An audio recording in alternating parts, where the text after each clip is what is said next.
প্রথমবারের মতো নারী প্রেসিডেন্ট পেল উত্তর আমেরিকার দেশ মেক্সিকো। প্রেসিডেন্ট নির্বাচনে ক্ষমতাসীন দল মরেনা পার্টির থেকে জয়ী হন ক্লাউদিয়া শেনবাউম।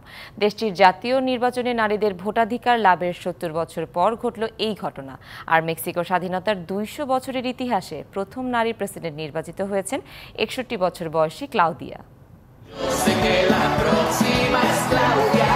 ইতিহাস গড়া জয়ে প্রথমবার নারী প্রেসিডেন্ট পেল মেক্সিকো। উত্তর আমেরিকার এই দেশটির নতুন নির্বাচিত প্রেসিডেন্টের নাম ক্লাউদিয়া শেনবাউম। জলবায়ু বিজ্ঞানী ক্লাউদিয়ার দল মরেনা আগে থেকেই দেশটির ক্ষমতার মসনদে, তবে তিনি ছিলেন মেক্সিকোর সিটির সাবেক মেয়র।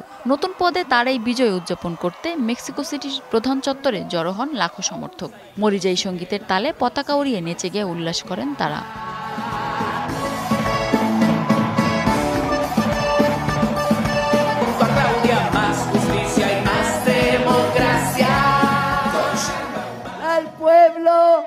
আপনাদের নিরাশ করব না, এই জয় মেক্সিকোর প্রতিটি মানুষের। গণতান্ত্রিক উপায়ে ভোট দিয়ে আমাকে জেতানোর জন্য সবাইকে ধন্যবাদ জানাচ্ছি।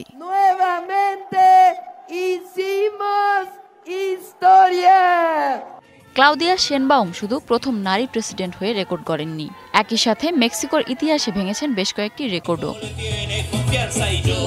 গণতান্ত্রিক মেক্সিকোর ইতিহাসে এটাই কোনো প্রেসিডেন্ট প্রার্থীর সর্বোচ্চ ভোটে জয়লাভ। মেক্সিকোর প্রথম নারী প্রেসিডেন্টই নন, ইহুদি পরিবার থেকে আসা দেশটির প্রথম কোনো রাষ্ট্রপ্রধানও হতে যাচ্ছেন তিনি। এর আগে মেক্সিকোর বেশিরভাগ প্রেসিডেন্টই ছিলেন ক্যাথলিক খ্রিস্টান। ক্লাউদিয়া প্রেসিডেন্ট হিসেবে দায়িত্ব গ্রহণের পর বেআইনিভাবে সীমান্ত অতিক্রম করে যুক্তরাষ্ট্রে ঢুকে পড়ার সমস্যাটির সমাধানে অবসান ঘটবে। নেশাজাতীয় দ্রব্য পাচারের বিরুদ্ধে কঠোর পদক্ষেপ নেবে বলে আশা করছে মার্কিন প্রশাসন। মিনা ফেরদাউস, ডিবিসি নিউজ ডেস্ক।